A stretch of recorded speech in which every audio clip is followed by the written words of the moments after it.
whatever. Which we don't necessarily, we don't fit in the 64. So that's the balance I wanted to confirm, because I think the minimum is the better response, but so I figured out for myself and then this side, but I realized that either we need to swing it and then we should need to put the device on mails or which means that the level of compatibility with the past so the draft is now one, so that you have backward compatibility node, which forces it to be 64 bits.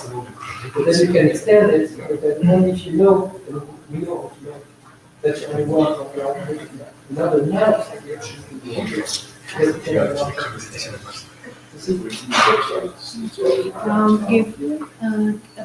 I'm just checking if that shows in the other one. Sure. It's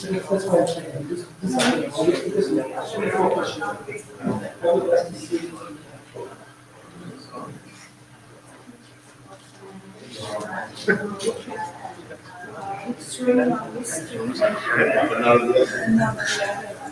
And this, I think.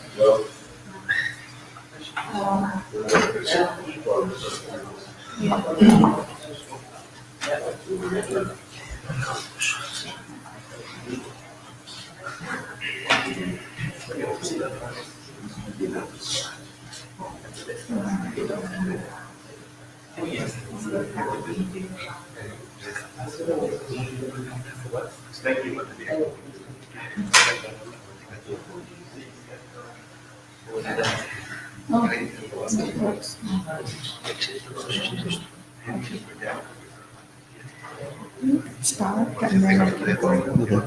Hello, everybody. Welcome to the 6LO working group meeting. If this is not where you want to be, this is the time to leave. We won't take it personally.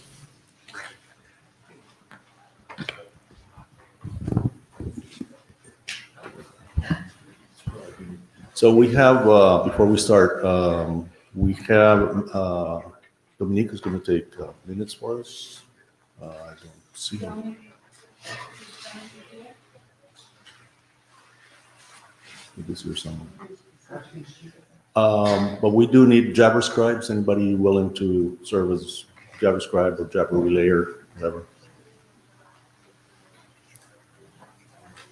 Anybody willing to bring questions in from Jabber?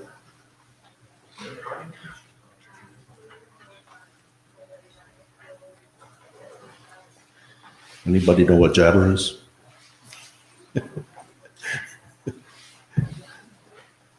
Okay. I'll go for Jabber. It's okay. But don't have the link.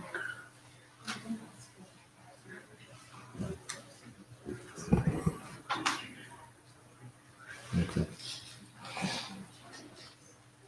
Yeah, well.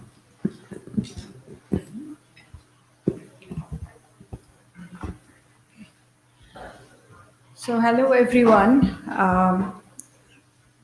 I'm Samita and Gabriel is with me. This is the 6LO session, as we mentioned before. Online agenda and Jabber Room, Meetico and Etherpad are all noted on the first slide. We already announced in the mailing list that our secretary, James Sudier, has moved on to other responsibilities. I just wanted to announce it. We wanted to announce it again, and we wanted to thank him for his service. So going forward, we have a very tight schedule today in the agenda, and if you look at the agenda and see if you have any comments, so we'll try to switch, but we will start with the 6LO PAN and the ISG review presentation, and then we'll follow up with other two updates on the ND related. Then we'll go for NFC. IPv6 over NFC. Then we will go for the routing header lifetime and use cases, and we will end with the fragmentation design team report. So, any comments on the agenda? Pascal, are you happy with your time allocation? Okay. Yeah, I think that because everything is on this one deck you sent us, so your last presentation and information sharing to the 6LO working group, that will be moved up. Yeah, just spend 5 minutes. Okay. So and also at the end we have Benjamin from Etsy, from plug tests. I think they are doing some plug tests. They were here for IETF hackathon, and they want to talk about their test cases and future plans.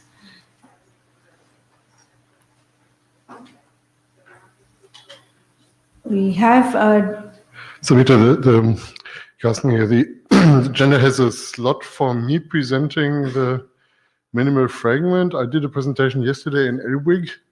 Don't think we have to repeat that. So maybe you can give the entire slot to Thomas. Okay, I thought we... Oh, where's Thomas? Thomas is Pascal heute. So there's a section devoted to the design team, the fragmentation design team. Yes. So Thomas is going to start that off, and then you're going to have the sort, one section for your graph. Pascal is going to have a little section for a consolidated set of slides for that. Yes. All I wanted to propose is that we don't have to do the vector assembly buffers again, because we did that. A show of hands, because it was designed team for 6LO. So if most of everybody here has seen it, then we can skip that part. But you can do that during your section and just gauge if there's interest. If not, we can cut it short. But fine. I'll leave it up to you. Yeah, maybe you can just, if not everybody was in Elwig, so if you can give a 5 minutes overview, that would be good. Consolidated slides in there. Okay, so the draft status for working group since last IETF. We have RFC 6775 update, that is ISG reviewed and the comments were addressed. Backbone router is preparing for working group last call. 6LO APND work is in progress. And VLE mesh, Carles send the updated status about the implementation and the progress of the draft to the mailing list. So that document also is in progress. Draft IETF 6LO use cases will be presented today. It's in progress. 6LO deadline time, they are also in progress and probably ready for the last call. I'm not sure, but they are in progress. There will be presentation on that. And draft 6LO PLC, it's still an individual draft. He has updated version number 3 from the comment from IETF100 last time, and also IEEE PLC standard. He also says that he has discussed it with ITU TSG15 Q15, and he will have a newer version in the next IETF timeframe. And 6LO fragmentation design team update will be provided by the design team lead Thomas Watney. We have several members of the team. The names are on the screen. They actually made a good progress, came to conclusion in isolating the implementation issues and some simple fix that Karsten has proposed on the implementation side to avoid fragmentation, packet loss, and delays. and overall protocol solution for higher reliability when you are using fragmentation over the network end-to-end. That is proposed in a solution that will be, that Pascal is going to discuss. Okay, so that brings to the last page, and we are going to discuss some of the items that are probably miscellaneous, but things are also important. One of the things is that Karsten mentioned to the chairs offline, and we also discussed in today's IoT Directorates meeting that a lot of the time we do develop protocols over here, and we don't see much deployment out there. And also, we don't have a good 6LO information page, wiki, to provide details on the implementation or what exactly we are doing, how it can be applicable. So Karsten used to maintain a good 6LoWPAN page, but that has now expired or taken away. We are looking for volunteers to help us out on updating some of the materials. So, Karsten, do you want to say anything on the work?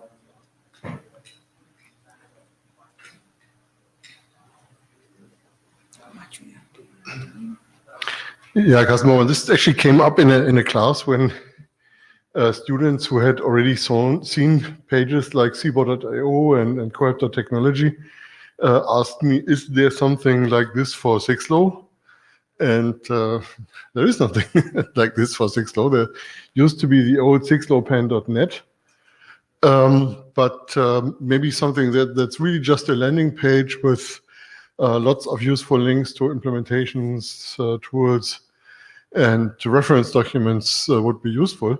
So if you don't know cbo.io or cohab.technology, just go there and have a look. It's pretty low effort to run such a site. We put this on GitHub. So actually when people have updates, they usually just send a pull request and you can just merge that and then you are done. I think it's relatively easy for us to do that. But it, of course, will require a little bit of work to collect the initial content of that site.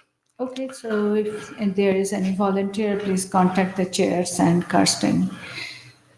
Thank you, Karsten. And for the sake of the time, I'll just go quickly for the second and third bullet point. There was a recent T2RG side meeting where there was a research presentation which showed that there are some issues, performance issues due to the protocol interaction in the wireless networks. And they expect that there might be some impact in 6LoWPAN stack protocol performance, although nothing has been identified that we know of. Laura Mary Finney, I don't know whether she's here. Okay, so she is the contact for that research, and if you are more interested and if you like to provide some more information to the mailing list, Laura, please do. And so we will follow up from there. So the last point is 6LO plug test cases, and it's included in the slide. Primary contact is Alan Ribon, and they currently support IEEE 2.15.4, NFC, and VTLE in plan, and they are interested in participate in IETF hackathon and plug test. So with that, we will start with the next presentation. Pascal.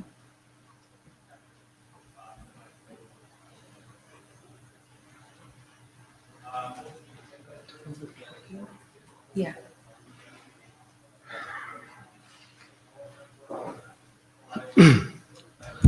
So I have about half an hour to discuss 4 drafts, which are really saying a single story. And the story starts with the update of the 6LoWPAN neighbor discovery protocol. The goal of the whole story put together is to enable a large building or large factory to have small devices which just support 6LoWPAN, 6LoWPAN ND, and that's it. And those devices would be able to move seamlessly inside the whole factory, join different route over DODAG or whatever shape that takes, and maintain their routings without having to renumber their IP address, etc. So that's what we are trying to achieve across all those. I don't know what's happening. Yeah, I'm trying to.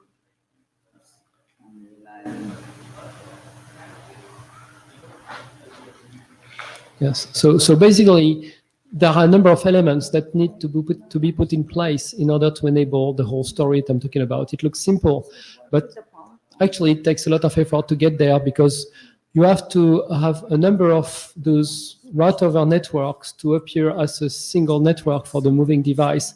The device has to be able to move without renumbering, without reforming a security association, etc.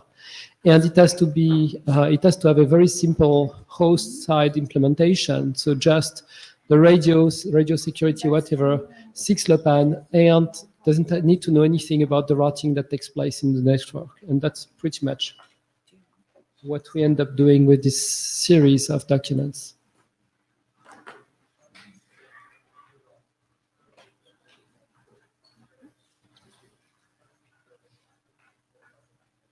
Sorry, we are having a little bit of trouble maximizing focus.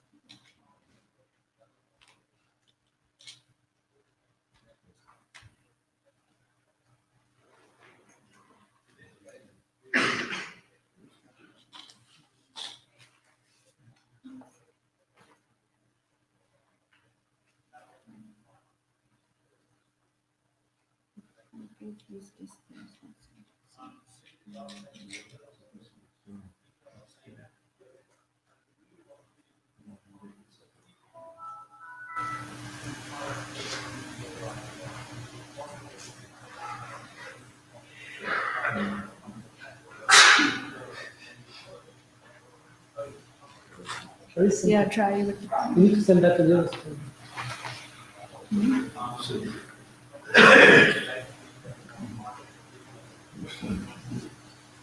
Okay, so now you're saying that I have to put it in the other screen.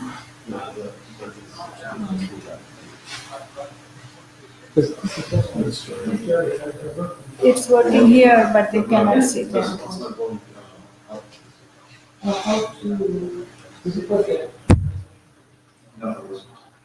The last time I said it. That was the PowerPoint slide, and this is the PDF. That's the difference. When there was slides here, there was It was.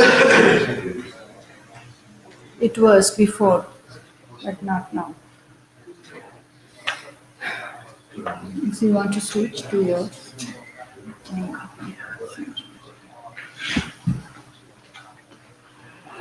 That's really.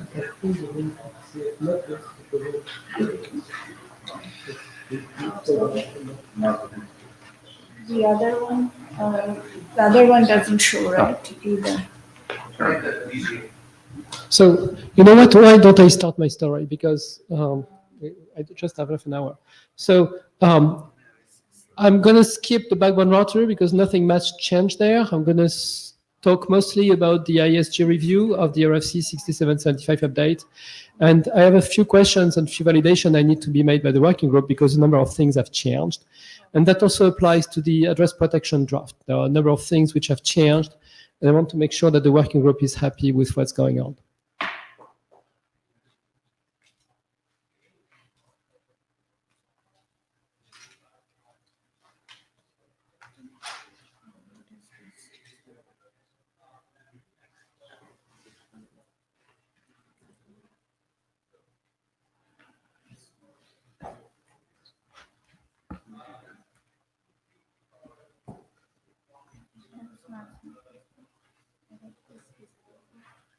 So try. Sorry about that.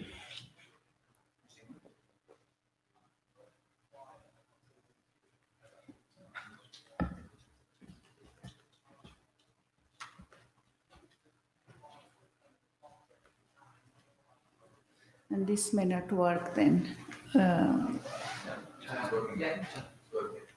Okay, good. Thank you.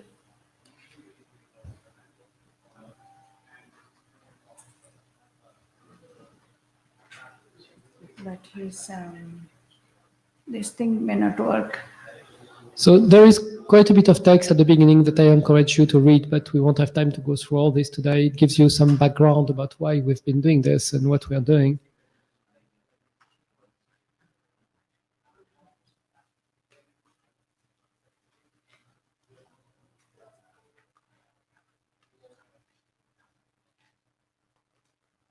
Lovely. So that's it, start here, that's okay. I'm skipping the previous slides, you won't be surprised. So there is a group of 3 documents at 6LoWPAN, which are the update itself, which tells you about the changes we're making to 6LoWPAN ND. Then the address protection thing, which is basically savvy protection for 6LoWPAN. So how do you protect an address against somebody wanting to steal your address through ND? And how do you prevent somebody sending packets sourcing with an address which belongs to you? And the last draft is the backbone router, which is, as I mentioned earlier, if you want to build this big network with multiple route over DODAGs or whatever that is, and have an Ethernet or some type of high-speed network interconnect those routers, those LBRs, what operation do you do if you have classical ND on the backbone? So it's really the interaction of a classical ND on the backbone and the 6LoWPAN ND / route over protocol that you may have on the 6LoWPAN network. There is a 4th document that I will present at the end, which is how that works with REPL.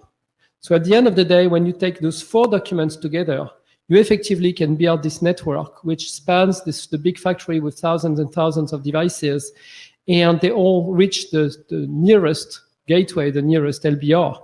They form a DODAG there, and they're all interconnected into a single subnet, so they can move smoothly, seamlessly inside that network without reforming addresses or reforming keys, etc.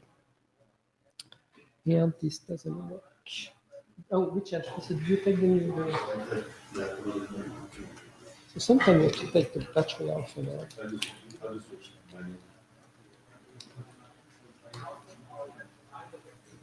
I don't have a laser. So, bad day. So let's see now, let's go through the changes that we made since the ISG review started. So the first thing was not really a consequence of the ISG review itself, but was the consequence of the work which is happening with the address protection thing. Something we discussed very early in the 6LoWPAN ND that was not there for a while and now it's there. It's the capability to have a length which is not 2.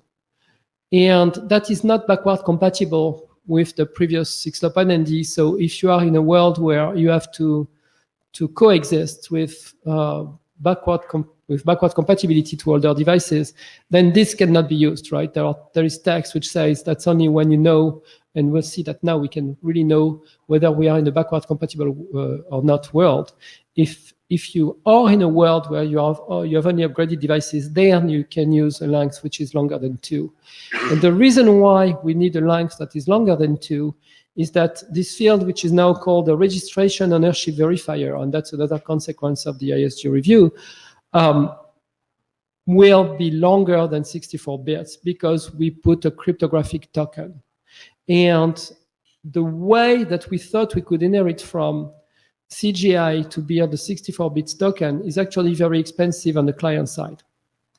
And we thought that some clients could not afford to do that.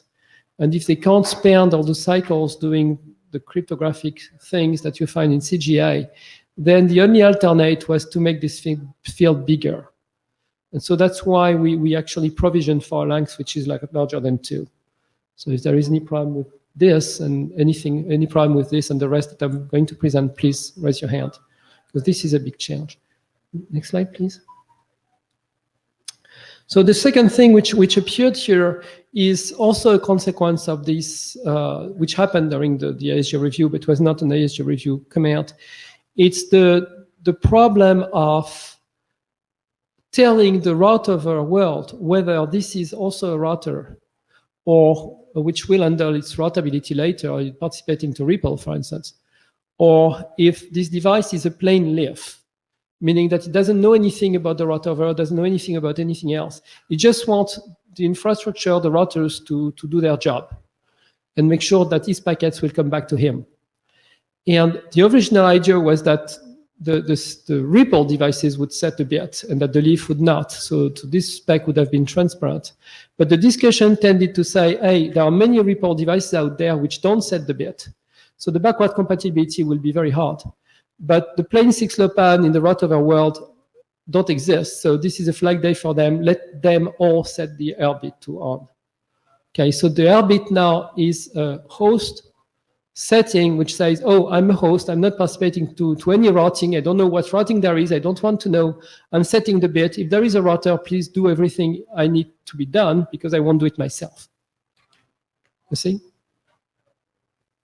So basically a 6LoWPAN node which does not participate to route over has to set the bit. Next slide, please. So this has been there for a long, long time. This is the TID. So the TID is a sequence counter. And this is how we can do this seamless roaming. As you know, when a device moves from a place to another place, the infrastructure has to figure out of the two information, which is the most recent. And there are two classical ways for doing that. You have a timestamp or you have a sequence counter. And the timestamp, when you have a very constrained space to put your timestamp, is a bad idea. We don't know the resolution we need, etc. Some things can move very fast, some things can move very slow. So what's your unit? What's the space? So the sequence counter is much easier to deal with, but it has to be provided by the moving device.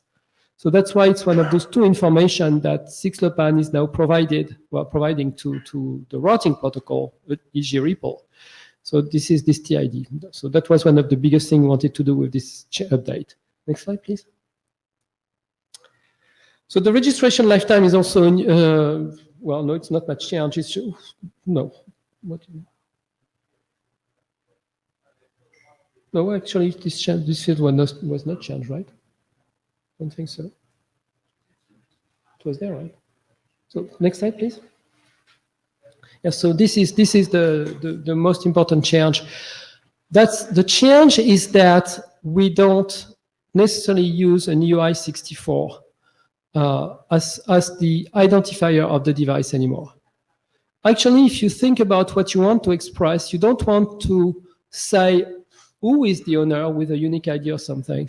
You want something to enable to correlate a second registration for the same address, so as to see if the second registration for the same address is coming from the same guy. That doesn't mean that the token that you're using to verify that has to be a unique ID. If it's a unique ID, one of the ISG commands that they had is that you have privacy issues around that, because now you're leaking the UI64 of the device. There are privacy concerns with that. So one of the ISG reviews I got is even asking whether we should take the path of deprecating the use of UI64 for this purpose. Okay. Anyway, the new term insists on what this exactly is. It is not an identifier of the source. There is new text which says don't do it for that. Don't do it for correlating two registrations which have the same identifier, because this is a different thing. The scope of this field is registering one address. Okay, that's the scope of it. That's its value. The same device can use different rover fields for different registration. Don't think that by looking at all the registration with the same rover field, you'll get everything from the same guy. It is not the meaning at all. So that's why the name has changed. It is used to verify that a second registration for the same address is about the same guy registering the same address, not two different guys. That's what it's for. So we have a lot of new text to clarify that. And the name has changed actually 2 times during the review. Next slide, please. So I have some, well, it's going to be very quick. I have some limited flows there. We can go quickly through them. What's important here, that's the bootstrap of a network, is that now we have musted a 6CIO option, which is an option that Kirsten has actually standardized some time ago. We must the presence of a 6CIO in the arrays. Actually, that must is inherited from Kirsten's draft, but and that's how we know that the sender of the array supports this update. We have new flags in there, It's an option with flags. So we have new flags, which tells the support for this draft. And that's how we know for sure that we can use it or not with this router. And there is also a flag which tells whether the 6LBR supports the draft, because this has consequences to not only the arrow option, but also to the DARDAC exchange with the 6LBR. Next slide.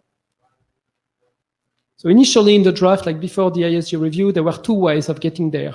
And one of the review comments was, hey, it's too complicated. We need one way. I think that was Adrian.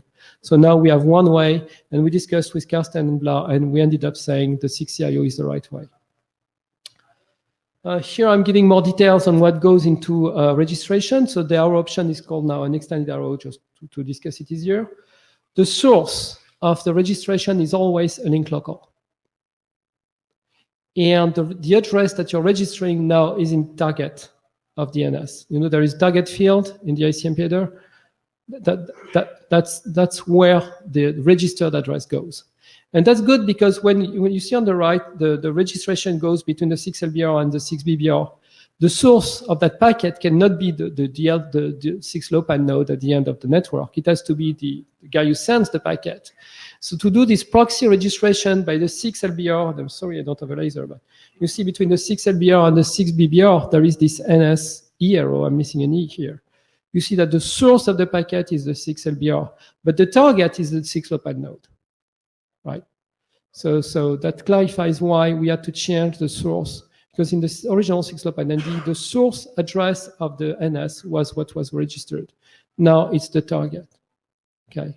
But we know from the 6CIO whether we are in the compatible world or not, so we know what to do. And yes, optionally in the NS arrow, you can see the APND options that come there. Next slide, please. And here is the flow back. So after a timeout on the backbone, the address is unique. So that's the 6 backbone router says NA arrow to the 6LBR.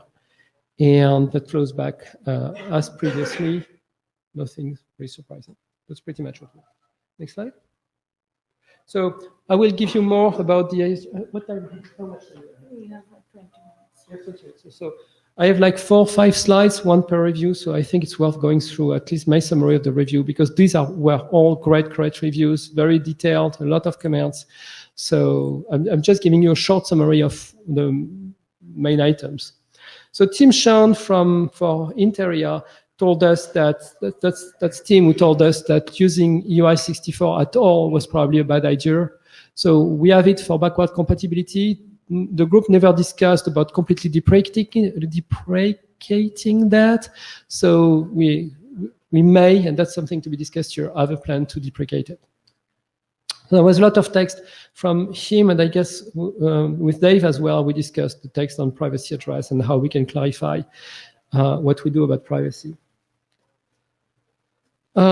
Yes, Tim asked for, because you remember we had this document about requirements. We used to have a requirements draft. This requirements is dead now. Well, it's timed out, but I copied it mostly in appendix so people would know what we serve. And actually, it was not clear what this document serves versus what's left to be served by further document or what is already served by different documents. So I made this table with the state of the art of what I know, which document do what, so we can figure out of the long list of requirements that we knew which one are served by which document. Also required us to add the glossary, and part of the further review moved the glossary from appendix all the way up to terminology.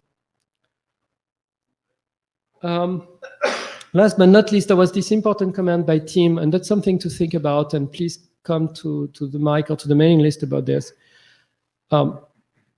Since we are holding a registry of addresses in the 6LR and then in the 6LBR, there might be a day where this registry goes out of space. It could be an attack. And there is text in the security section about protecting oneself from attacks. And the question there was like, is there a minimum number of addresses that we should be storing for every device?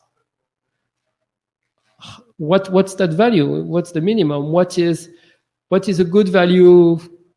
And the question is not really for us, but for 6man. So maybe there is an interesting work to be asked from 6man about, when you have a device which has to store information about, a router has to store information about the devices, how much space does it need per device, at least? And then it says, I cannot support this amount of device or something like that. You have to do something about creating more routers.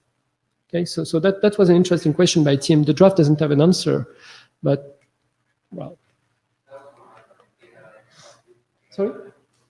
I didn't slide on you as well, but.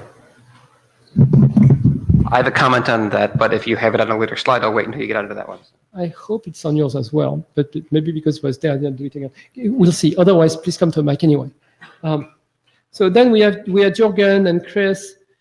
And so, yes, some terms were found to be offensive, like legacy, talking about the original RFC 6775. So we changed that to RFC 6775 only, meaning supports the RFC 6775, but not this.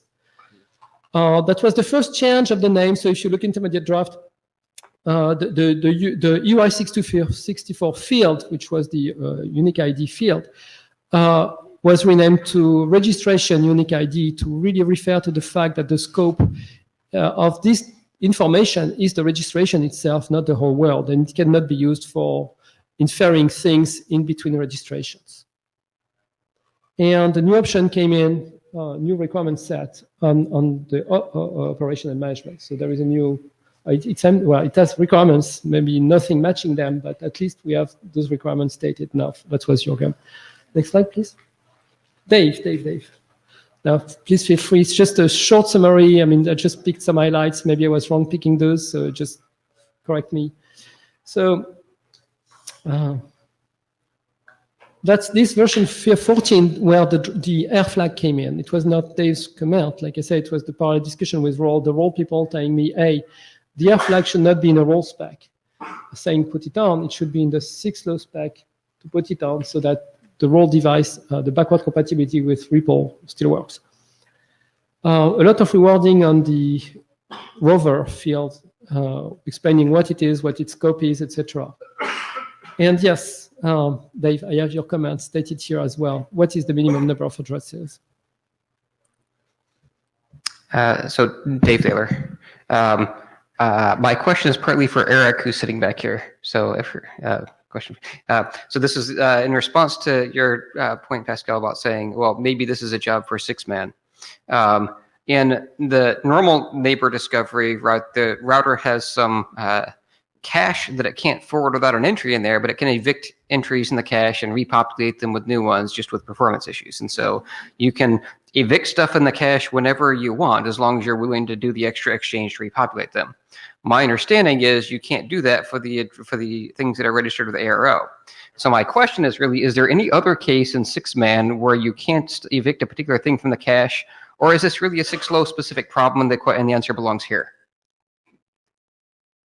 I'm wondering maybe it's not appropriate to throw it over to 6man unless there's some case that comes up outside the scope of 6LO. You're asking a technical or procedural question? I'm asking the technical question because if there's no other case other than the 6LO point about ARO, then it's a 6LO problem, not a 6man problem.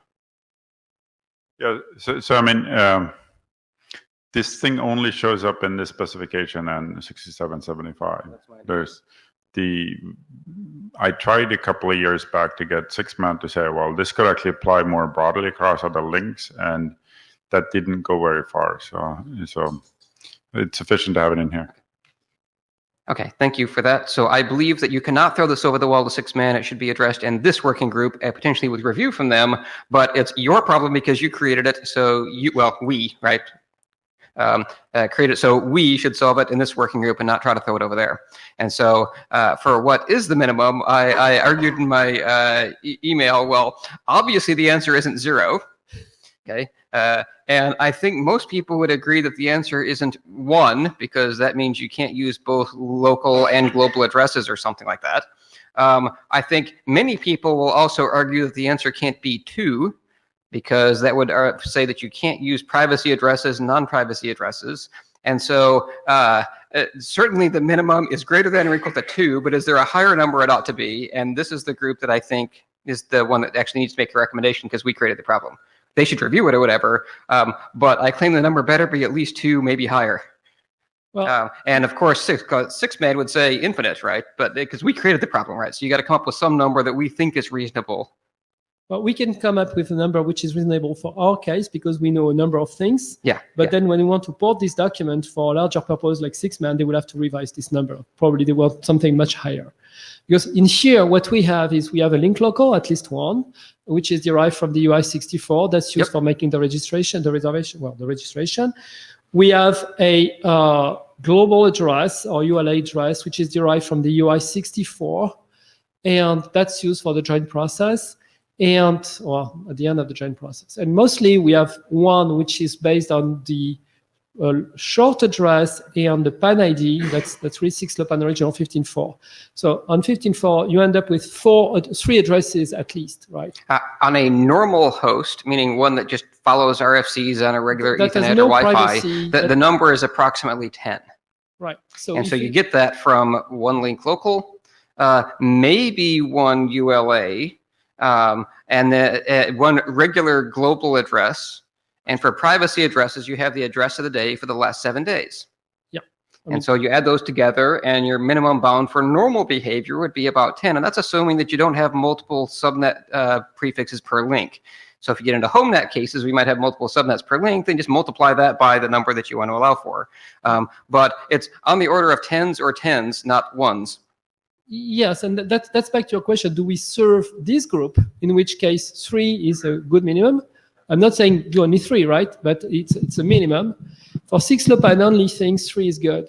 For going anywhere outside of this constrained network where you compress the IP address based on the MAC address, blah, then you need a lot more. And so should we spec for just our minimal need, or should we spec for something broader?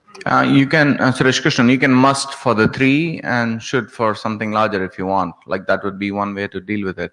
I'm here for a completely different reason. So like, do you want to go through this first, or do you want me to like, there's something that's been bugging me and I have to say it, like, and then kind of like think about it in the working group as well. So that's the TID processing in the draft, the transaction ID. TID, oh yes, TID, yes. And so I'm a bit uncomfortable with the text there currently because it says like this is like the same as Ripple for being consistent, but I'm copying and pasting the text. Okay, so it's really true. It's what happened. Yes, correct. Okay, so it's one or the other. So either like we say this is the algorithm we use and just put it in there, or we say we use the Ripple algorithm, because the issue is like if the Ripple thing gets changed at some point in the future, we're going to have an inconsistency from this document. It says like, hey, we want to do what Ripple does and also do this. So I've thought about this quite a bit, like ever since like 12 hit, like I've been thinking about this like right from my AD eval time.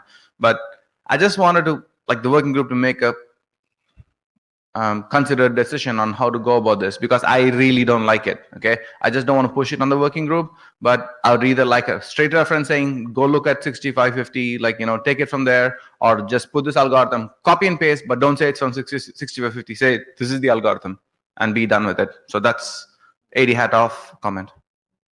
Yes, I leave that to the chairs because this discussion happened once already, and this is a result of we changed from pointing to what we have. So I do what you asked me to do. We have changed to some text, and then you went back to... Initially, it was a pointer to RFC 6550. And I took the inline text of 6550 instead, saying it is inline text of 6550.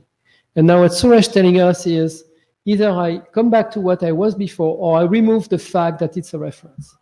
I just keep the copied text, but I don't say it's copied from 6550. Right, that's fine with me. So keep the text.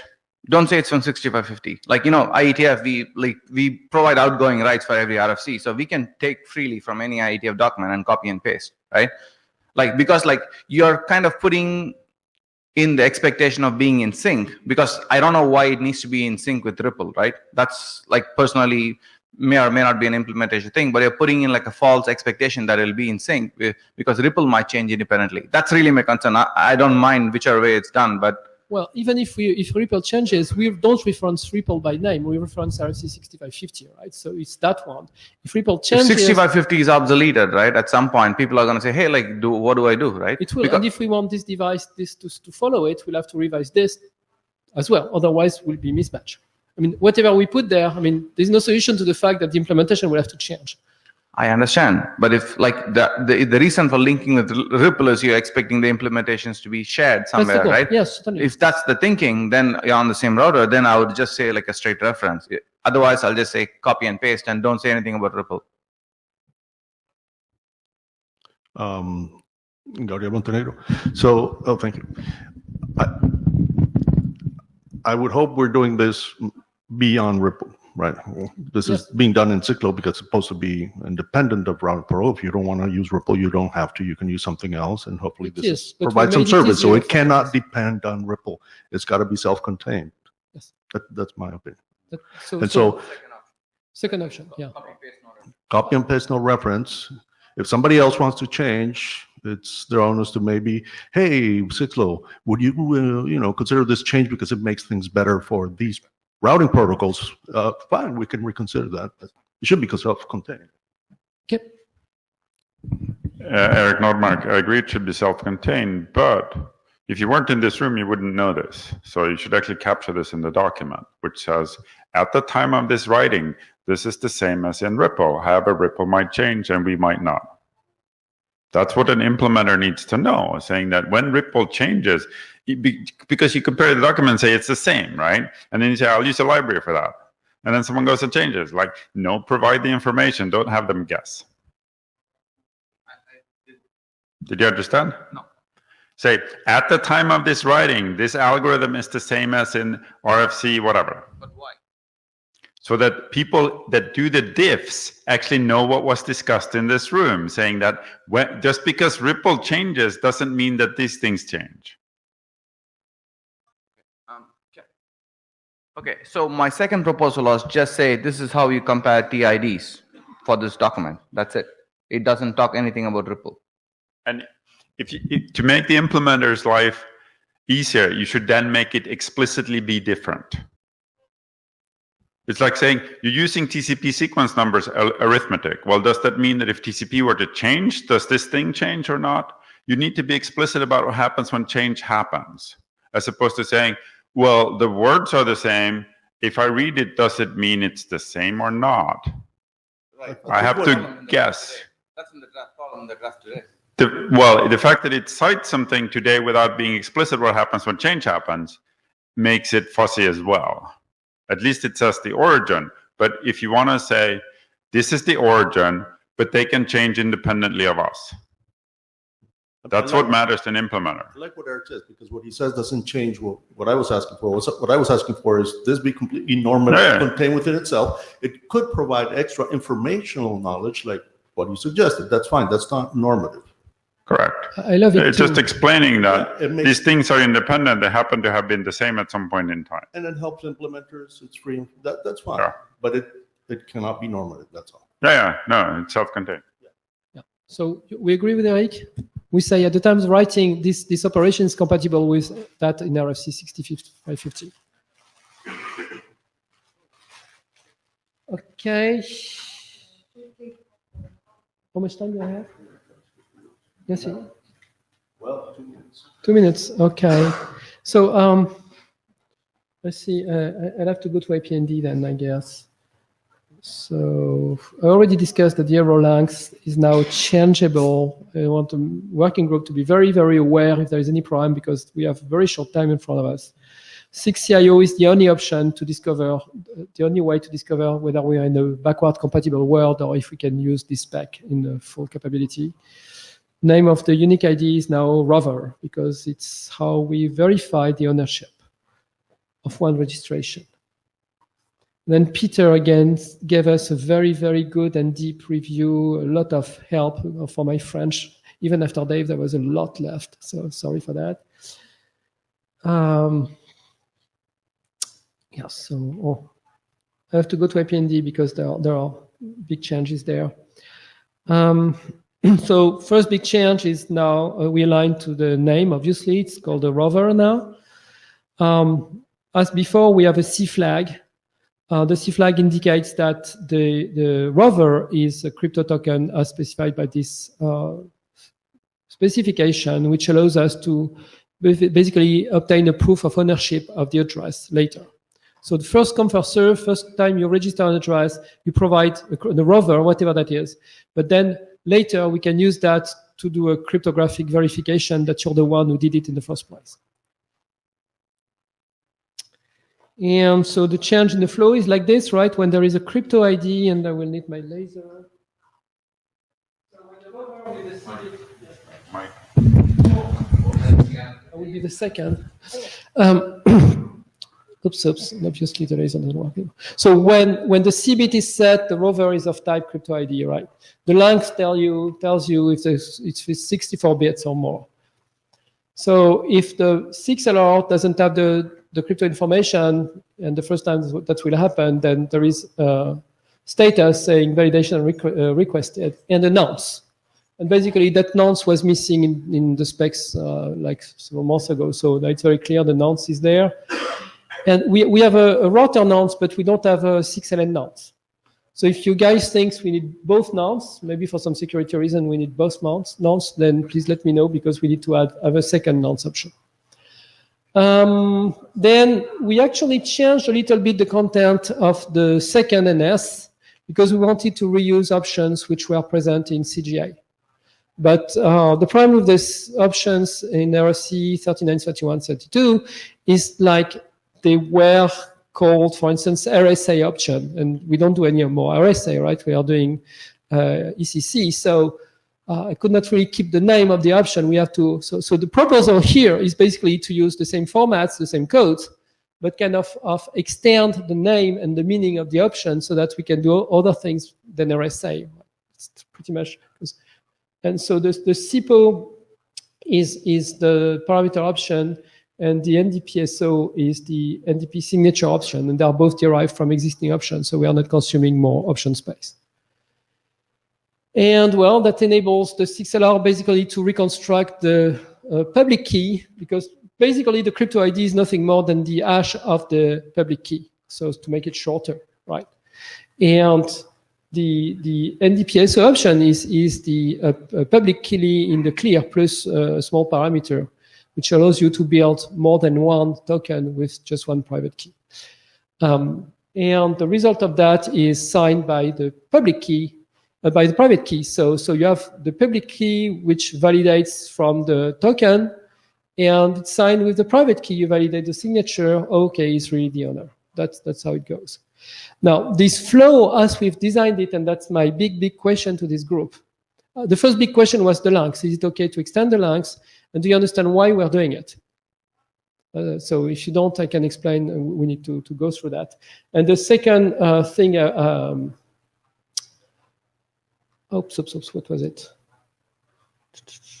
So let me go back to the first. We had a 64 UI64 field. We are extending the length of that field. The reason is in CGA or C3972, there were 3 bits which were actually meant to make the computation of the whole thing very intensive, because you were building SHA hashes many times, but until some bits were really were obtained with a 0, you had to update a counter and redo the hash again. So that created a huge number of hash computation till you ended up with a token of 64 bits, which had those number of bits that you wanted with the right value. That was highly compute intensive on the device. If we do that, we can live with a rover token of 64 bits, but that's highly compute intensive on the device. You can still do it, but the spec has removed that. So if you want to come back to a model like that, we have to talk on the mailing list. What we have instead now is don't do any of this complex operation. We remove the field which allows you to do that. Instead, we say, hey, if you want more security, then you put more bits in the rover.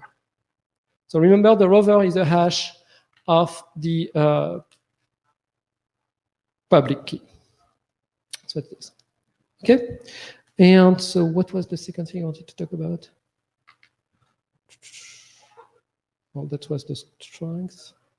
Okay, it escaped me. Maybe I have a slide on it. So the field I was talking about was called the modifier.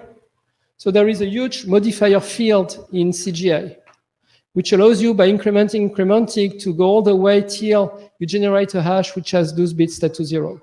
But that's a big field. The modifier is long.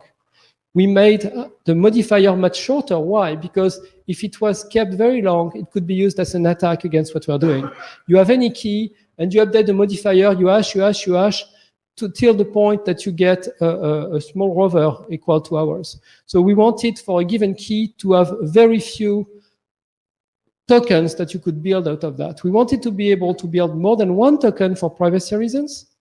So the hash that you build is really your public address and this small field.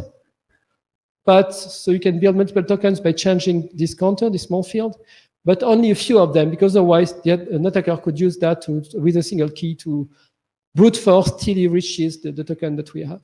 Okay, you see the point?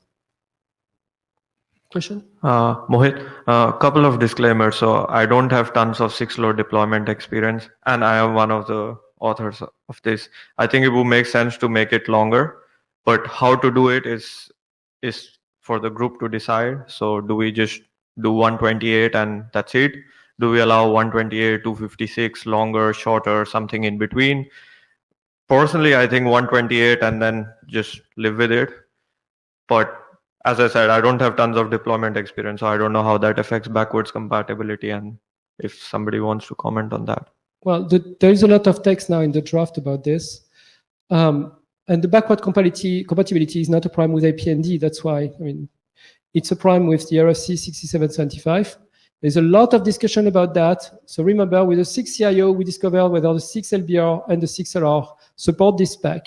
And the RFC 6775 allows all the way to, I think, 256. Now, it's a matter of deployment. It's not us, right? We know already 256 is being used. Some people are talking about 512. So should we increase the length? I mean, I have put a boundary to the length, I guess, to 5, something like that, which gives us 256. So you're completely right, mate. We have to check whether the boundary I gave is high enough. I mean, a recommendation could be 128. Doesn't mean we have to bar it to against longer, right? I think at least allowing 256 is seeing a future. But you could tell me go all the way to 1K. I mean, it's not hard. It's just setting the boundary to the length field. But we have to decide that. Note that it impacts the DAC exchange. Remember, the DAC has the same rover field in it. And today, since the DAR doesn't have an option, there's another consequence here. Since the DAR doesn't have an option, we don't have an option length. So the only way to infer that the DAC is the new DAC is the length of the whole message. Meaning that if we have a longer, unless we change something in the header, like a new CMP code or something, with the current CMP code, the only way to infer the size of the rover is by the size of the whole message. So we cannot add a new field and say, because the lengths have changed, you have a new field. If we say the length of the rover is derived from the length of the message, which is what we do now, the DAR DAC is really constrained in its current format. That's because it was not designed with an option. So there was no way around this. So that's why it's written that way. Okay, so think about the strengths that we need. Think about whether we can use 64 bits, meaning we have a lot of power on the device to compute the CGA the way CGA did it, or whether it's a better idea to make a rover field longer.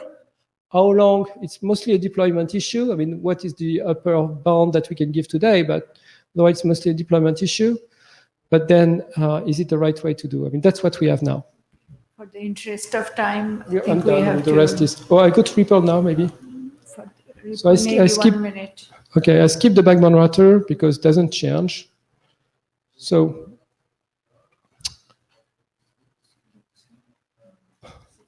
we'll have to discuss the workgroup last call of the backbone router. There is one thing that I can mention about the backbone router is I got a feedback from implementers, and they tell me, hey, we're using that, but we're using it in a slightly different context. Because what we do, and that's kind of common in Intercloud, etc., we are using a Lisp type of operation, a resolver, so that we don't have to broadcast DNS on the backbone or whatever. It's not a backbone, but it's what serves as a backbone. They actually look up a resolver, meaning that they don't need to broadcast, and they just go unicast from the new location, the new backbone router, to the old backbone router. That makes life a lot easier on a large fabric, mostly if you do something with VXLAN or NVO3. So the result of that is you don't want a broadcast message like an NSDAD to figure out where the guy was or something if there was duplicate. What they really want is a unicast from the new location to the old location. And so they looked at our spec and they said, okay, I will do it, but I will use a Dardak exchange for unicast. And I actually think it's okay, it's a good idea, and some people are doing it. So can we code that in our spec? So, on the backbone router, if you know already where the old location was because you have a resolver or something, just go unicast, and if you go unicast, then use a Dardak exchange. Question to the room. Is it something we could document? Is there an opposition to document that?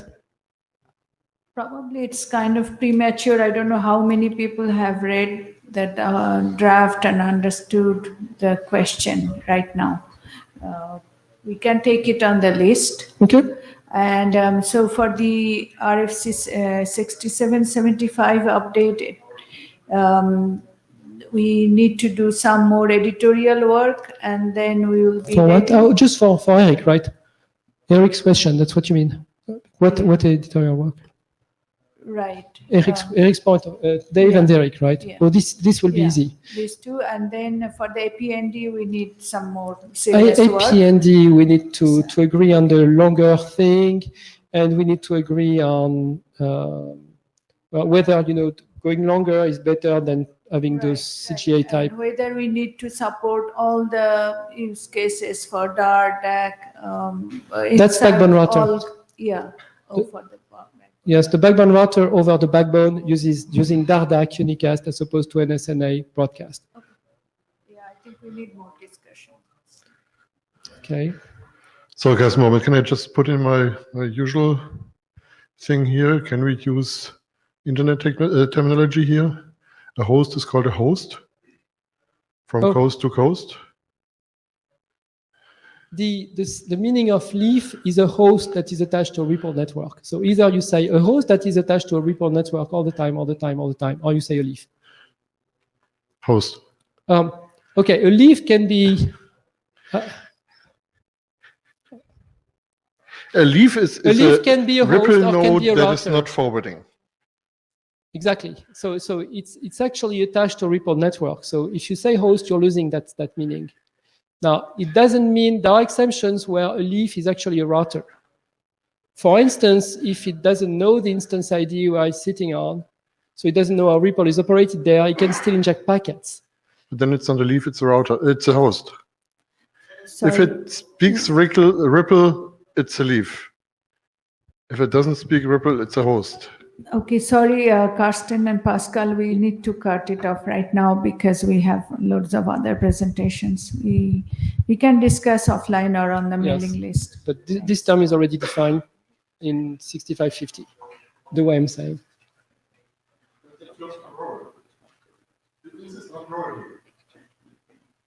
Okay, this is yes, it is because I was presenting a role presentation for the interest of this group. That's why it's here. I think we agree at the end. So, okay, there is a new draft now at REPL, and because now we have our RC6775 update and all this work that we just searched, so now we can have a real host doing only 6LoWPAN, attaching to a REPL network, and getting all the good benefits of REPL routing, of seamless mobility between DODAGs, etc., etc. So that means a little bit more work on the raw side. But on the 6LoWPAN side, we're all set. That's the cool news. So now this is a new draft at RAW, and we'll be discussing it tomorrow. And it explains exactly the changes we do in RAW, so that now we have the full story. And Okay, with this, thank you. I think we need to stop here. We are almost 15 minutes over. So please look at the Slides. please look at the slides if you're interested, or come to Roll tomorrow morning. Thank you, Pascal.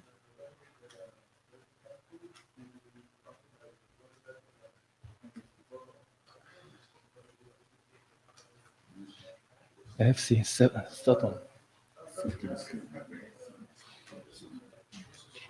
Oh, yeah, my name is Yonghwan Choi from Atri. Actually, I've got just quite quick presentation for this time, and this is the first the story and status of my IPv4 NFC. Actually, I've got the 8 times of revision, and this time is the 9th revision. The version 9 is about the ND issue.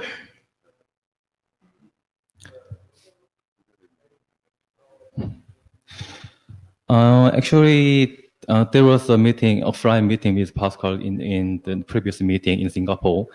Actually, at the time, I just almost all reflected the comment from the comment, but I just missed one thing. That was from the Pascal, the 6LN, 6LN, how to exchange their own information to each other. But I just put just the last sentence. You can see maybe not full, but the last box they use that the LLCP in link layer NFC protocol. So they use that protocol to exchange their own information. So I just put they want a quite quick change. So that's all, and just we have just 3 review for the working Rascal, and actually I just put just behind but maybe something. That's it. Yeah.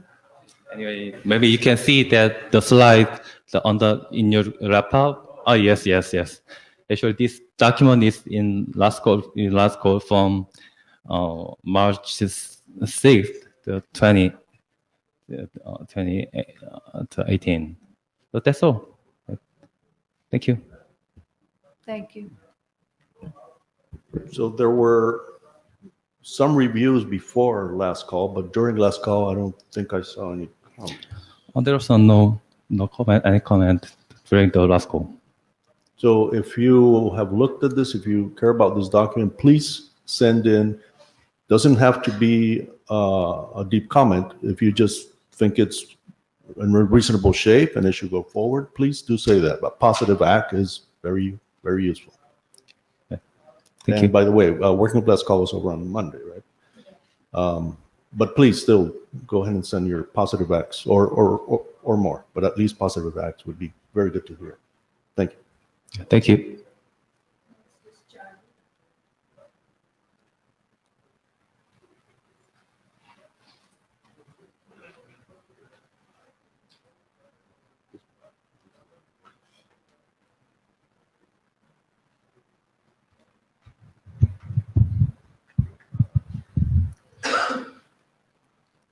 Hello, I'm Charlie Perkins from Huawei, and I'm here to tell you about the recent update for the deadline time document. How's that? Okay. All right. So I'm Charlie Perkins, and I'm here to tell you about the deadline time routing header. This document has gotten pretty good comments for the last previous IETFs, and I think we've made good progress on it. Basically, what it does is it allows you to tell what the deadline time is for packet delivery, and if the packet is not delivered in time to meet the deadline, then you can drop it.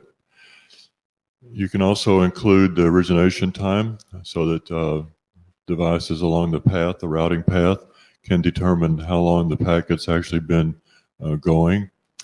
And this enables you to do some scheduling decisions. For instance, if you see a packet that's, just as an example, if you receive a packet that's sort of getting close to the deadline, maybe you will allow it to be routed in preference to other things that have less urgent delivery deadline. It's assumed that the networks, the devices that are looking at this header are in time synchronized networks, otherwise they can't really know what the deadline time actually means. And then there's a simple mechanism for allowing you to make sense of the deadline time, even if you cross over time zone boundary. So draft's been around for more than a year, and we presented it and got some good comments, and included the origination time, made a sort of compression mechanism for representing the time in the header. And then we, for the next revisions, we included the slot number as a time unit, and made some slight improvements in the header compression. All along, there's been implementation, and that's available for OpenWSN. And you can look on GitHub, and you look in the presentation materials for the URL. I wouldn't expect you to want to read those. So then after all of that, the draft was adopted as a working group document. There was a lot of interest. And now we have our last update is actually quite minor updates. We read through it and fixed a few little editorial things. It was requested that we put in some information about how the time synchronization can be achieved between the networks. And it's not, I think it's clearly out of scope for this document to make a normative requirement for that, but we did borrow language from another draft that had a similar similar goal, and we just put in the time synchronization mechanisms that were appropriate, or at least feasible. And there was in the previous draft reference to the OAM, which has then, in the meantime, been adopted as a working group document in IPPM. So it was, we should cite the working group document. And this is not normative. And also, the most substantive change was to modify the meaning of the drop flag from should to must. So actually, I still think it's a little bit in the middle somewhere, like strongly should. But anyway, it now says must. And the last thing we did was, according to a comment received on the mailing list, is to describe what kind of delays are observable in the network. And this is purely informative. And I don't, well, anyway, as far as I know, the draft was already pretty close before we made these changes, and now it's extremely close. So I'd like to request any comments or suggestions about the draft. Just to briefly review here, the changes you can see, as there's the must is in red, and there's a slot, I mean, there's a time unit for the network slot number. And then other than that, one thing about this could be slightly misleading, and that is that the fields for the delay time and the origination time, which are called DT and OT, they are not mandated to be 16 bits. They can be optional length. And according to, let's see, do I get a pointer here?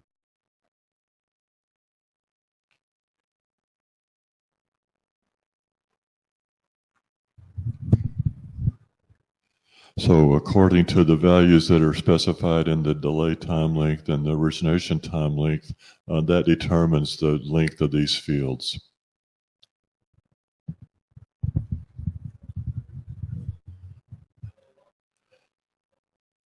So that's it.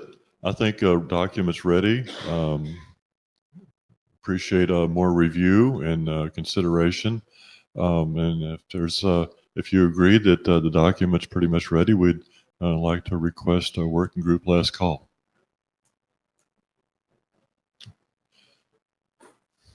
Is this one you want to see? Okay.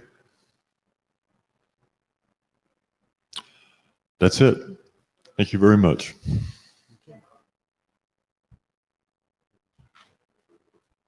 This is Dave's. The one we had.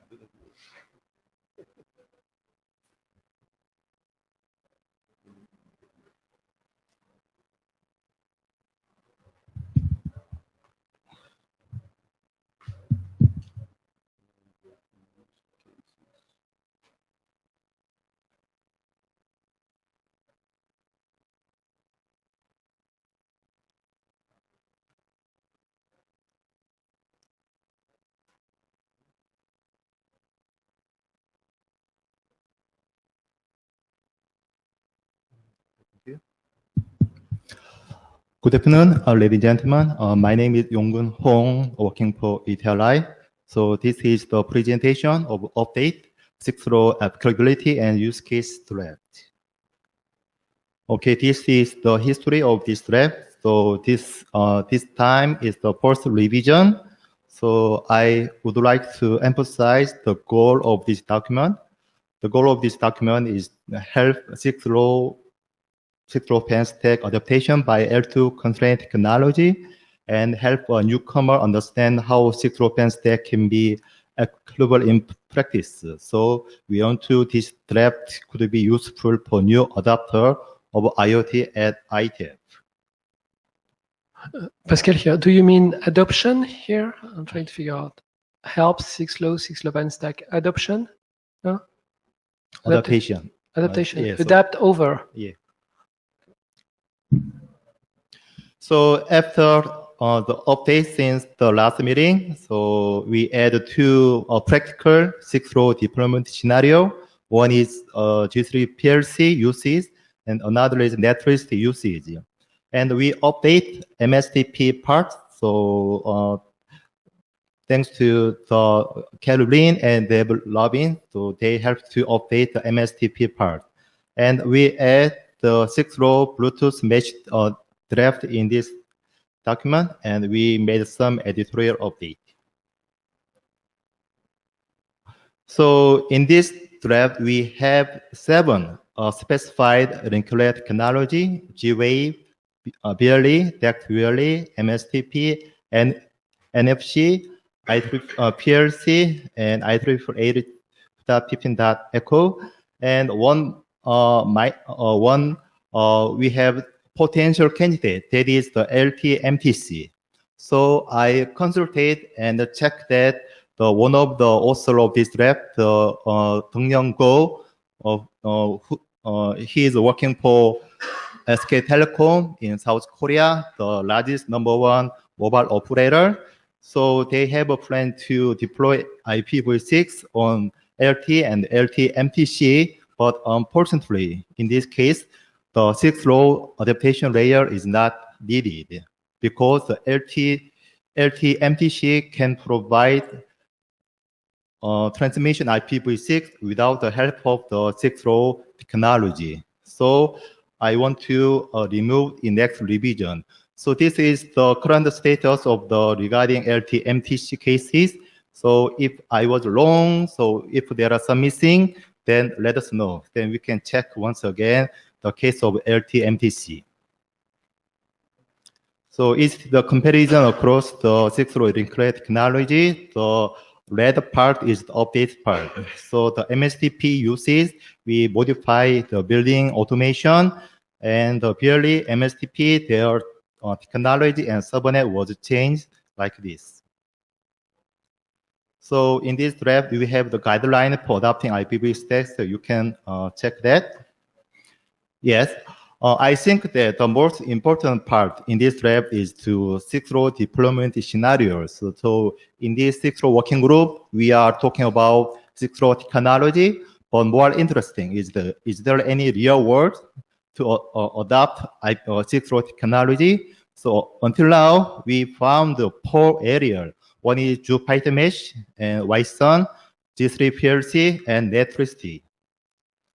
So YSON is also described in the last revision. So on the behalf of the YSON Alliance, Paul Duffy helped to prepare this text. And also Python mesh, we have a text by the help of the Michael Bellinity and Das Subier to provide this text. Okay, so in this revision, we add G3 PLC. G3 PLC is narrowband PLC technology. So now it supports IPv6 and IP6LO adaptation layer. So Jinkong Hui at Huawei to have to prepare this text. Also, Netricity program in HomePlug Powerline Alliance, they also have some deployment scenario based on the 6LO stack. This text also come from the Jinkong Hui at Huawei. So this is the design space dimension. You can see there are some couple of the design space dimension. Okay, so in the appendix section, we have a couple of the 6LO use cases. So each of the 6LO technology. So we update use case of MSTP. In this revision, we describe the building automation network based on MSTP technology. So as I said to Caroline and David Lavin to update to this part. So thanks to. And the other is the same as the previous version. So that's all. So I think that this draft is a kind of the stable version. So, but we want to gather or collect the useful information to deploy 6LO technology in the real world. So if you have some deployment scenario in real world, so let us know so we can add or update this draft. So that's all.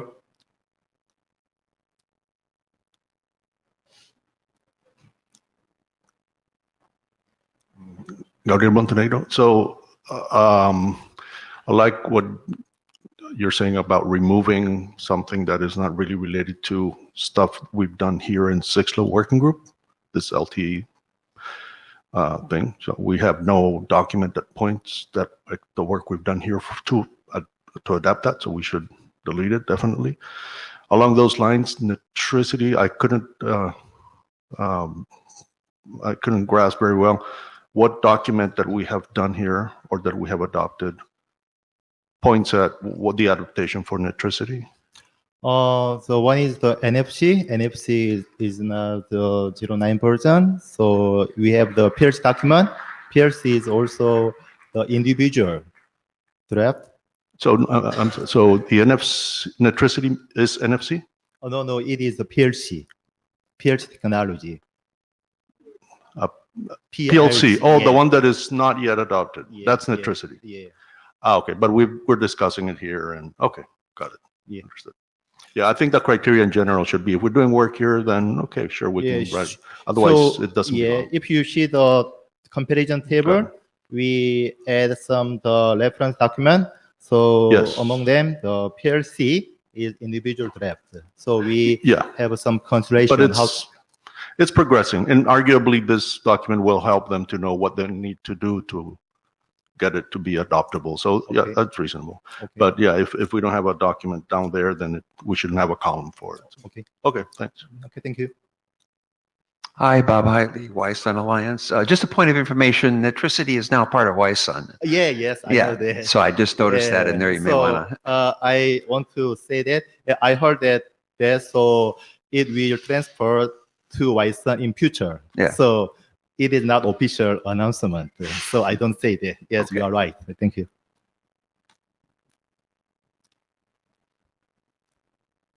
Okay, thank you.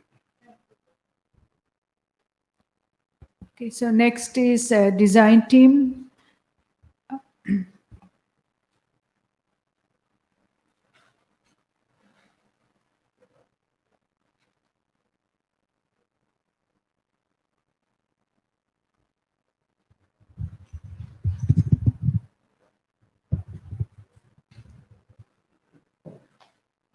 Can I use the clicker? Okay, good afternoon. My name is Thomas Otena. I'm chairing the 6LO fragmentation design team that we created a couple of months ago, and together with at the last IETF. Yeah, I have a slide on that. So there's 6 of us looking at what we believe is a rather old problem, which is fragment forwarding, and we believe that we have some elegant way of dealing with it. So this is the context. So pre-IETF 99, fragmentation has been brought up a number of times in these meetings, and so we decided to look at it. And so the 6LO chairs asked us at IETF 99 they asked for volunteers to create a design team. The design team met for the first time at IETF 100 in Singapore. We formally created the design team, and so here we are 4 months later to present a number of things. I'm going to present problem statement and goals. It will take me about 10 minutes. Karsten will then present a draft on minimal, an implementation technique to do fragment forwarding without changing anything to the protocols. It's a kind of elegant thing. And then Pascal will present fragment forwarding. Now, I need to say that we have been discussing this quite a bit for the last couple of days. This has already been presented at LWIG. So some of these slides are a little bit outdated, and some of these slides you might have seen already. But we wanted to do a full report during these 40 minutes that we have now. So this is the goal of the 30 next minutes. I'm going to start by giving a overview of what the problem is and what the goals are, and I'll hand it over to Karsten to talk about the implementation technique.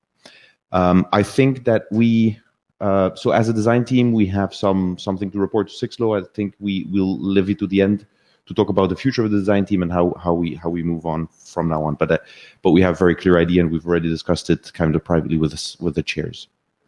Just one correction. We have 30 minutes. 30 minutes. Yeah. Sounds good. That should be good.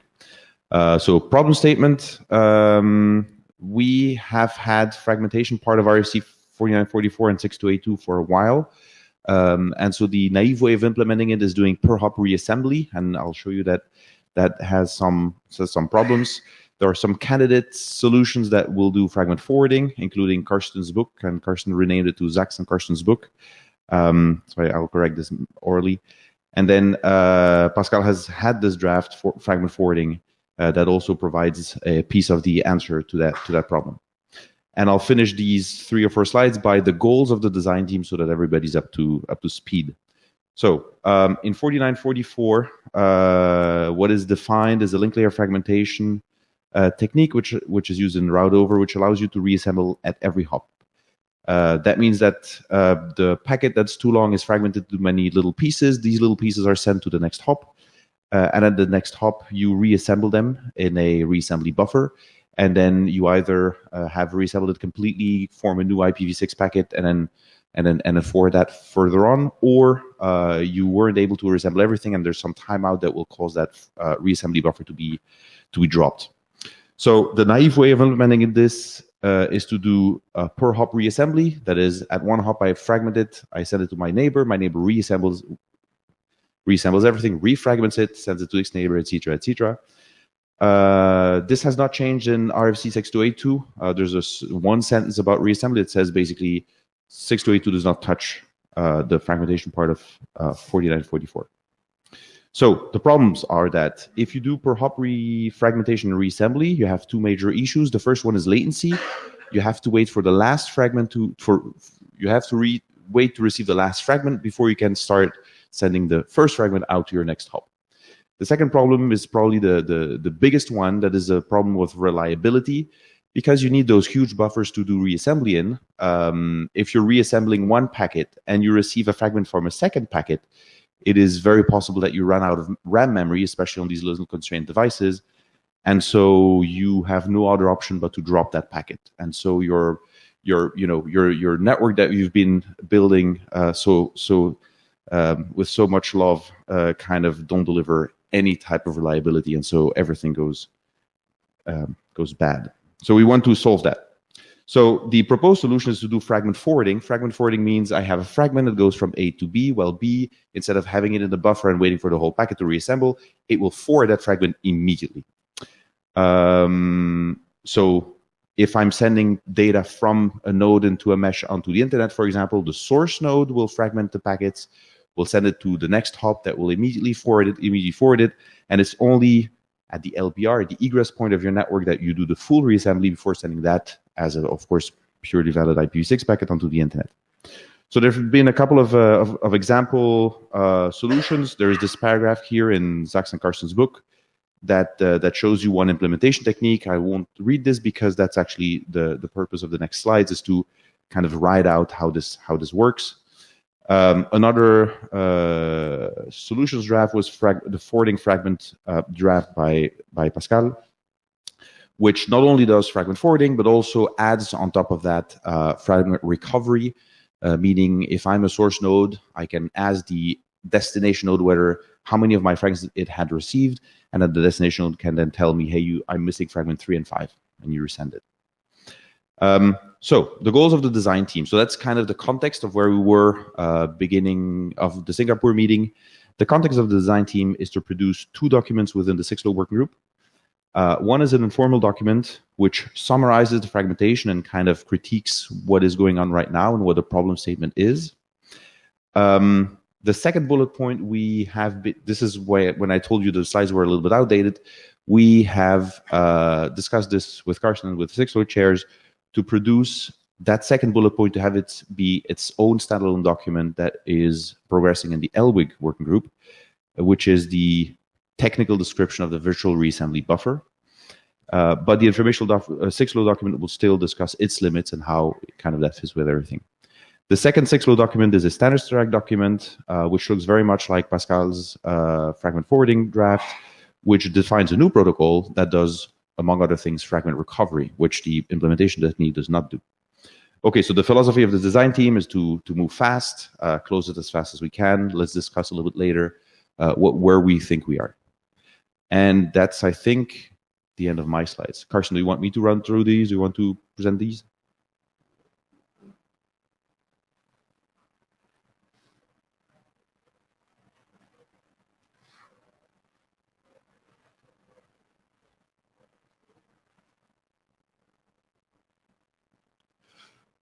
So I did the full presentation in LWIG yesterday. I don't really want to repeat that. Who was there yesterday? Okay, good. So in the minimal fragment document, there are a few sections about the context and the virtual reassembly buffer technique. The funny thing is that I submitted my draft, my personal draft on how to do this about 24 hours before Thomas did. So we now have 2 drafts with essentially the same information.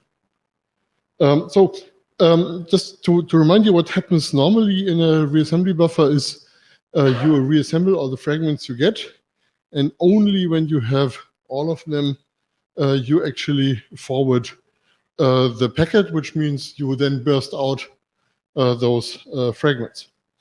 And that has a few problems, as Thomas noted.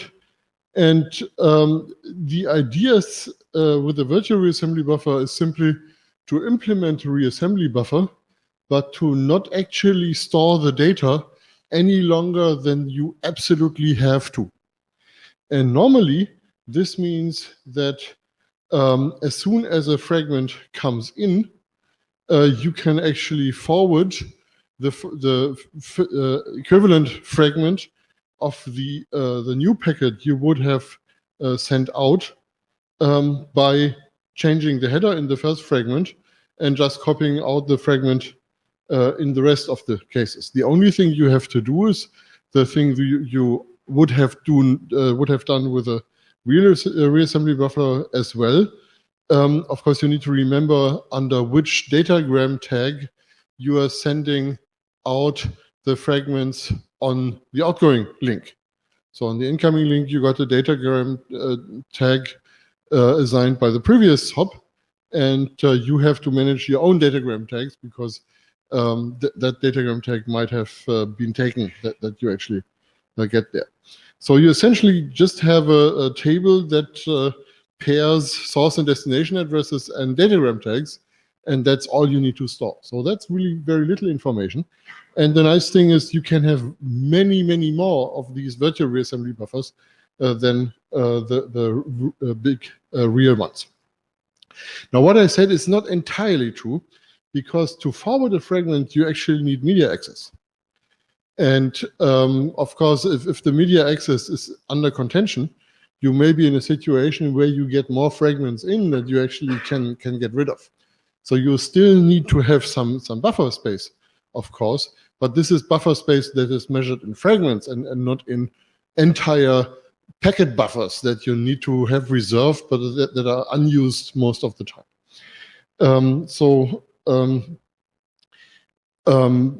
Things, apart from what I just said, things you have to consider is you might have to wait for more than one fragment if the first fragment doesn't contain all the information you need to make the layer 3 forwarding decision. For instance, if you have a giant source routing table, that is not going to work.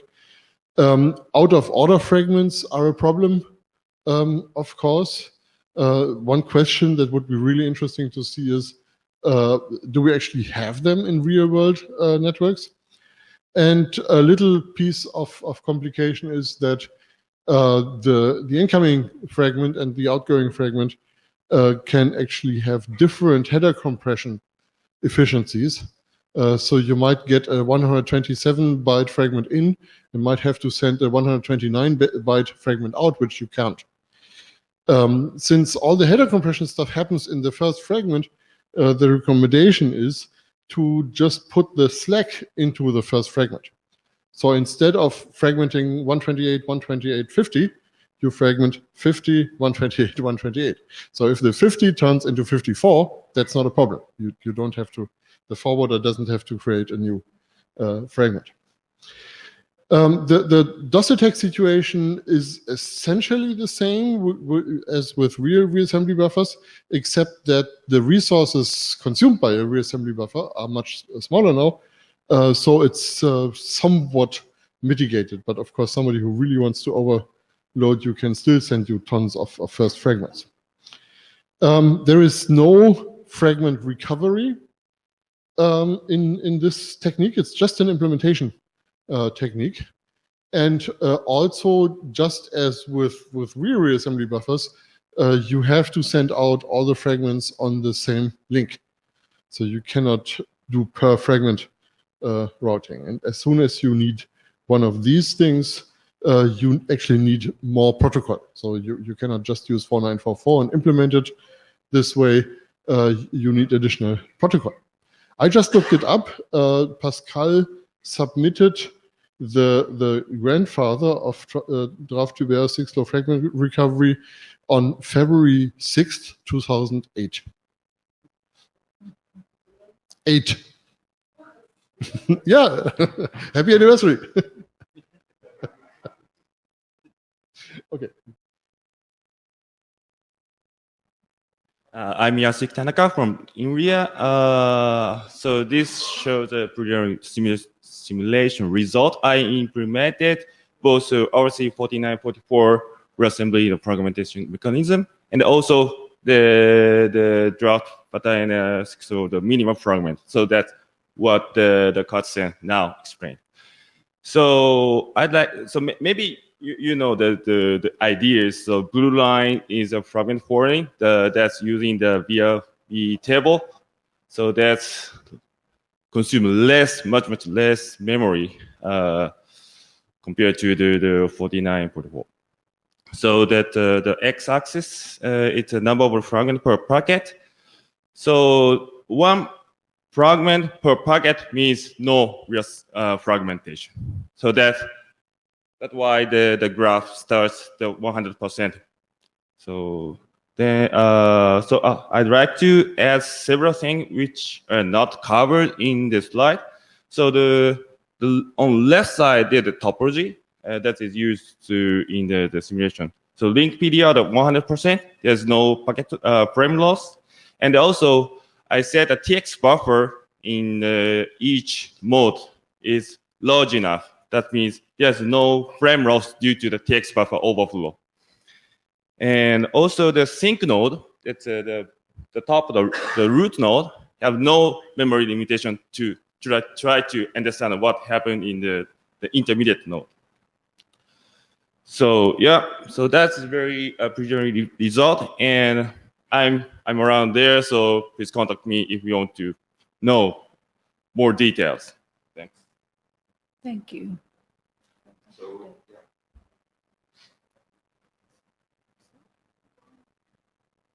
Thank you, Yach.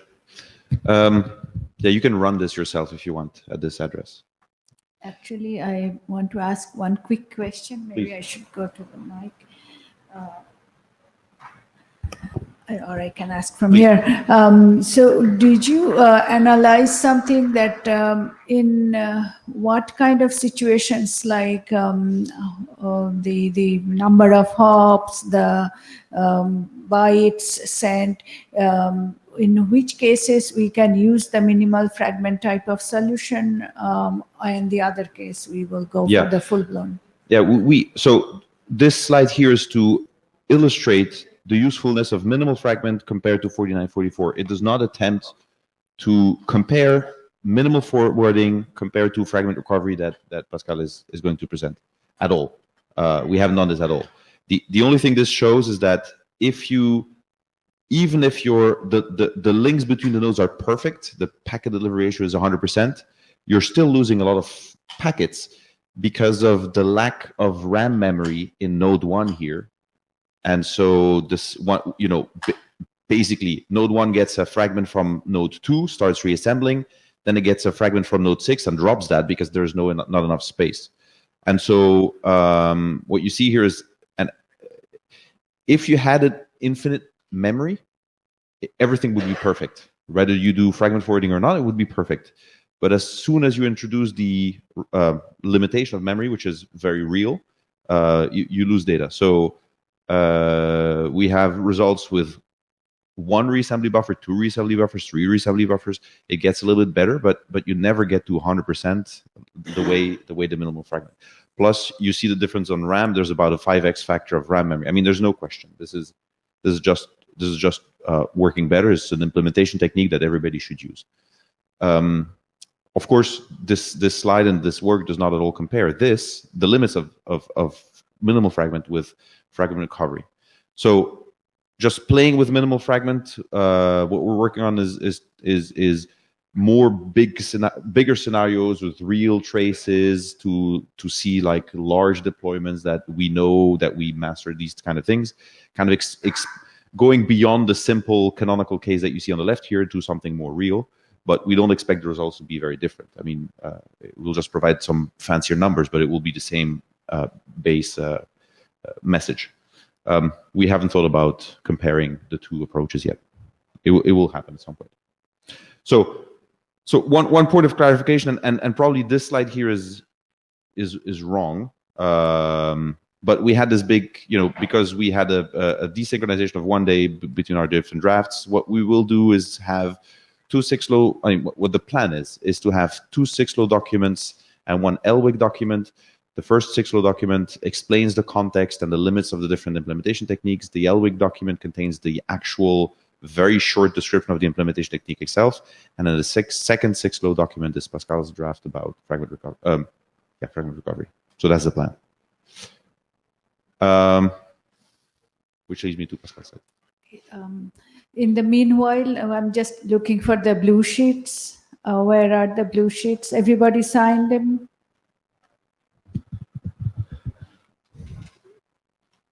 So in interest of time, because we don't have it, I won't go through any details about what this draft does, but just what the update is. The main update is the title has changed, because the draft was doing 2 things. It was doing fragment forwarding and it was doing fragment recovery. And over the 10 years history of this draft that Kirsten has been talking about, the name has changed back and forth between insisting on the recovery side and the forwarding side. And I never knew which one to pick up for the title.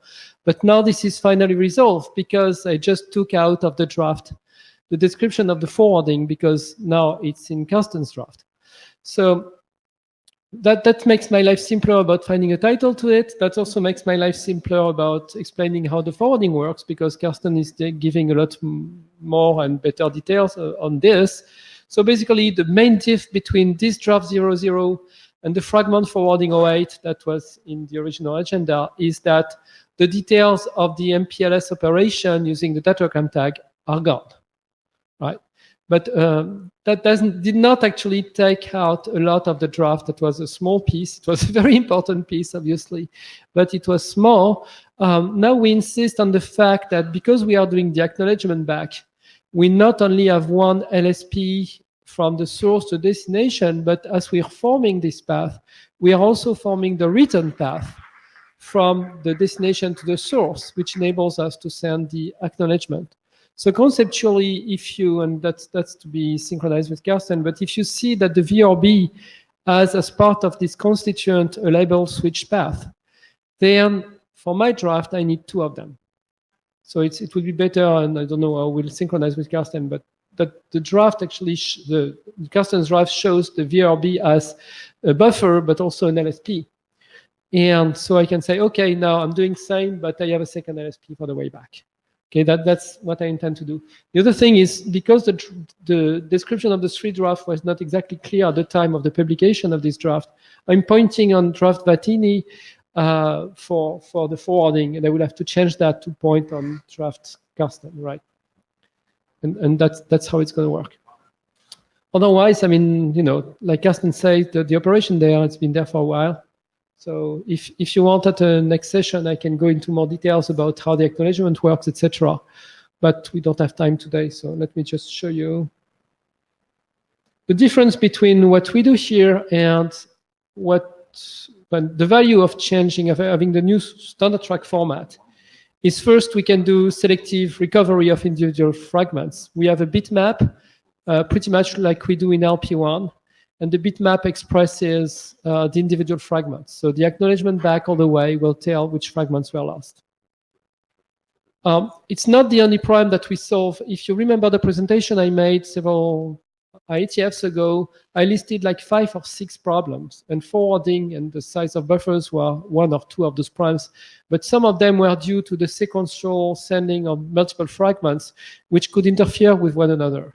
And even if you have virtual buffers, if you push too many buffers too fast, like Karsten said, into a device, you may still override the number of buffers that it has. Since the TCP days, we know that the optimal number of things that you can put on the network is at most 1 per hop. So the idea is, how can we control the number of fragments, and how can we pace the fragments that we send over the networks so we don't eat the condition of congestion inside the network. So there is some congestion control here. So this goes beyond, this benefits from everything that Thomas said, but this goes beyond into protecting the network and preventing the loss of individual fragments. Even if fragments are lost, then we can retry them.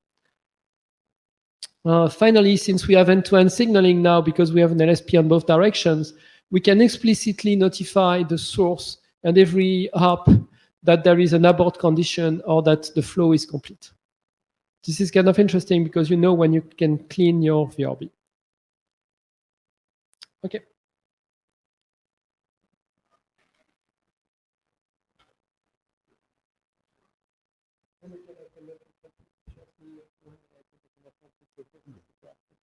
Okay. No, not today. Thank you. So thanks to the design team. I think we have good answers for some of the, well, at least the initial questions that we set out to resolve. At this point, the question for the design team is: are you okay with the direction you're giving to the work and the drafts that you were giving to the working group? Is there anything else you would like to still attack before dissolving? Thomas? Yeah, I see Karsten standing up. I wanted to wrap up, but if you have any comments, please raise them now.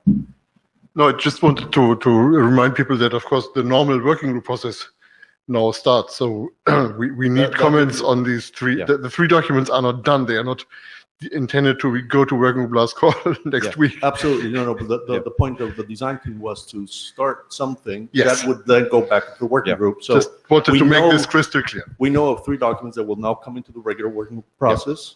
Is the design team done? So, that's exactly the point I was going to make. I mean, in the end, these are work group documents. They're not design team documents.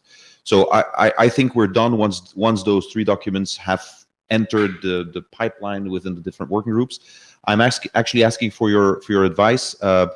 If we were in 2 documents, I think we should close the design team right now. Since we're talking about now 3 documents, 1 LWIG, 2 6LO, I think there's a little bit of editorial work to be done on the first 6LO document. So I would feel more comfortable if you agree to not close the design team right now. Just let us do this for a couple of weeks, and then once it's in the pipelines, we just close the design team. Yeah, I think that makes sense, because we know in theory there's going to be 3, but we don't have them today. You don't have them. Yeah. So until we have them, there's probably some good grounds to continue synchronizing and meeting or discussing. Yeah. Now, that makes sense. Until we see them appear. Then. So I should note, as I don't. Should we wait for work group adoption before closing the design team, or is this orthogonal? I don't know. It's orthogonal. I think it goes into the design team output is like an individual's output. Okay. So there's the individual would go into the working group process, and eventually it would get hopefully adopted. Okay. So there's no requirement of that. No, I think like Suresh Krishnan. So I think these are like orthogonal. You can keep it going on if you want. Like you can keep on, like for the MIF design team, like we had the stuff going in parallel, right? But everything still goes through working group consensus. So we had a call like once every 2 weeks or whatever. It's just to make sure that like anything coming in the working group process is funneled in and the results are funneled back, right? Yeah. So like, it's like a bunch of people going together and doing something, right? Like we cannot stop it or like tell them not to meet, right? So that's, I'm personally fine just letting. Okay. So then keeping them independent. That's it. Okay. Thank you. So in that case, I mean, we'll deliver the 3 documents. Let's close it afterwards. Let's not leave it open for no reason. Thank you. Going once. Yeah. Thank you. Sold. We have now last comment from our informational, just a few words from Benjamin.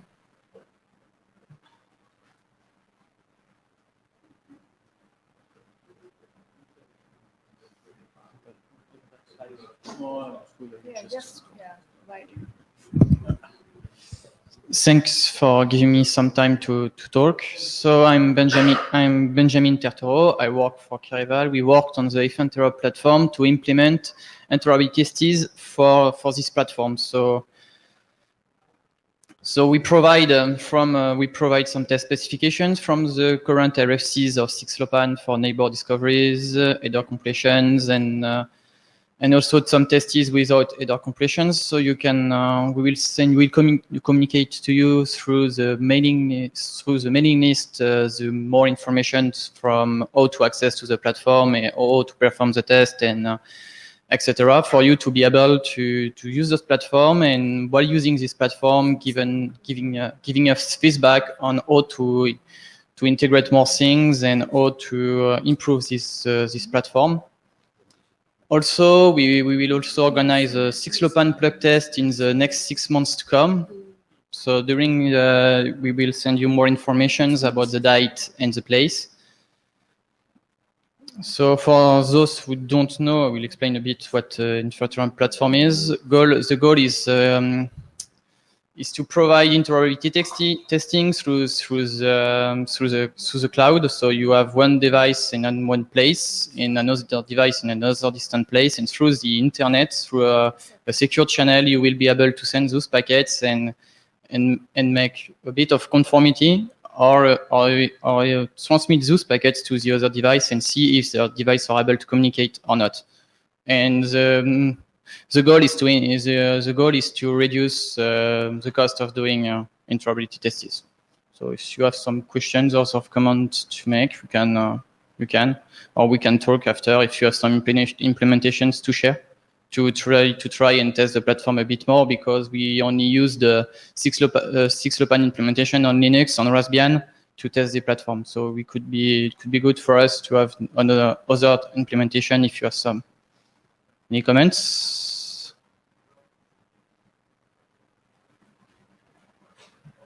So Thomas Otena, the physical layer that you're addressing, are you? Yeah, I didn't say, Yeah. It's only 802.15.4. Okay. And we intend in near future to add a more physical layer.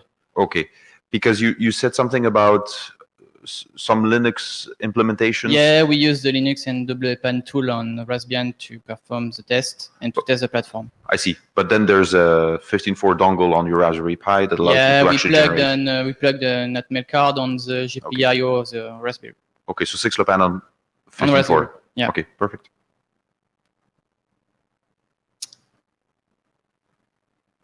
I think it's good. Thanks for your attention. You. And maybe next time you start the process early so people are aware and make plans. Thank you. Yeah, so is there any other issues or questions? Otherwise, we are done for this time. Thank you very much. See you next time.